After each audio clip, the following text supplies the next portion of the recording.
Você vai falar de corrupção do PT, o cara, ele faz exatamente igual o Bolsonaro, o bolsonarista. O bolsonarista, você critica o Bolsonaro, mas e o PT?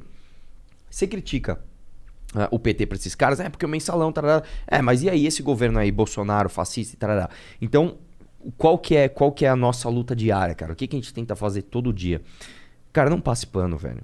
Um político, e eu sou político, e eu tô falando, cara, o político ele não serve pra ser idolatrado.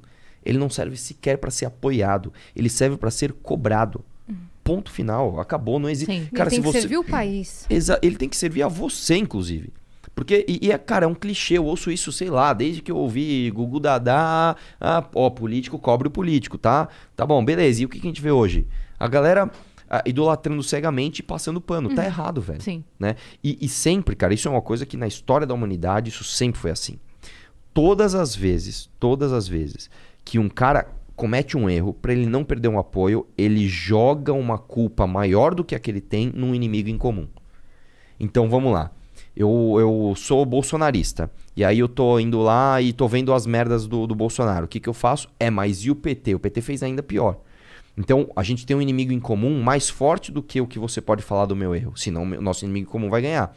O petista faz a mesma coisa. Então, uma coisa que eu falo para as pessoas é: não faça isso, cara. Não limpe a merda de um no outro. Né? Cara, é um clichêzaço. Você já ouviu isso da sua mãe 1 milhão de vezes. Um erro não justifica o outro, ponto final. E eu realmente acho que pode haver uma volta do PT ao poder. Eu realmente acho. Mas eu acho que diferente da primeira vez, a gente já tá com as armas apontadas, sabe? Já tá tipo, faz cagada aí. Né? O meu medo, na verdade, é porque nesse caso a gente teria menos apoio. Não tô nem dizendo mídia no geral, mas de influencers. No Twitter, por exemplo. Nessa cobrança. Eu acho que assim. Que hoje a gente tem forte. Sim. Mas aconteceram coisas graves antes que não tiveram essa cobrança forte. Eu acho que cada vilão dessa história tem suas ferramentas. Então vamos lá. Vamos pegar as ferramentas do PT. O PT tem sindicatos na mão. Sim. O PT tem parte da mídia que é petista e pronto, acabou. E se não quer chamar de petista, chame de psolista ou esquerda, mas tem uma grande parte da mídia que é enviesada e vai passar pano e pronto, final, ponto, vai ter. E esses caras, com a máquina na mão, eles têm a ferramenta máquina na mão deles. Do outro lado, quando você tem o bolsonarismo, você tem a máquina na mão quando eles estão com a máquina na mão. Você tem o aspecto ideológico muito mais forte. É muito mais forte do lado do Bolsonaro do que do lado do PT. Em que sentido? Porque, por exemplo, o cara que defendia o PT... Não tô questionando, tô perguntando tá mesmo pra entender. Não, mas é interessante essa pergunta. O cara que defende o PT, assim, eu defendo muito, poucos são os ideológicos. Normalmente, a grande massa da galera que defende o Lula e o PT é uma galera que viu, de alguma forma, a sua vida melhorar durante os governos petistas. Entendi. Então, ele tem ainda um calço de pragmatismo. Olha, eu não entendo muito dessa parte de ideologia, mas o que eu sei é que quando o Lula era presidente, eu comprei minha geladeira e comprei meu carro. Que aí é a pessoa que não entende de onde veio o plano real e toda a função econômica disso, que o Lula colheu esses frutos que não eram dele. Exatamente. O cara do Bolsonaro, não.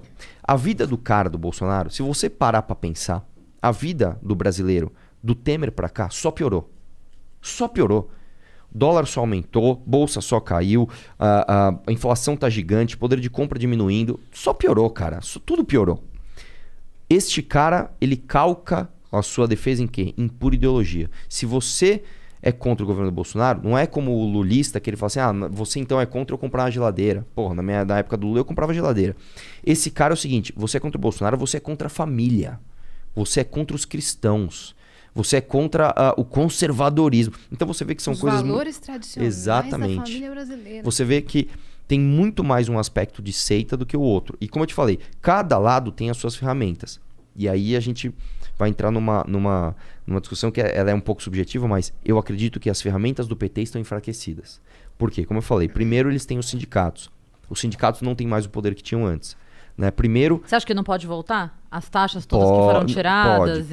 Pode, mas eu acho difícil, porque além dessa parte institucional, que eles perderam o imposto sindical obrigatório, etc., você tem hoje... Que foi um alívio, né? Foi. Você tem uma massa de informação muito maior. Antes, por exemplo, simplesmente não se discutia direitos trabalhistas. Você pegar quando o Lula ganhou, você não tinha o outro lado da moeda. Você não tinha pessoas falando por menos direitos trabalhistas. Você tinha um ou outro, mas era um mar de gente lutando pelos direitos trabalhistas. Quero direito trabalhista. Tarará. Quando a Dilma ganhou em 2014, o questionamento já estava muito mais aflorado.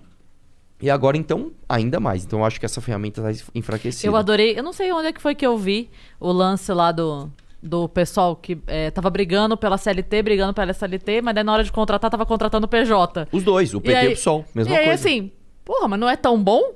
Por que vocês não estão contratando CLT? Estão preferindo...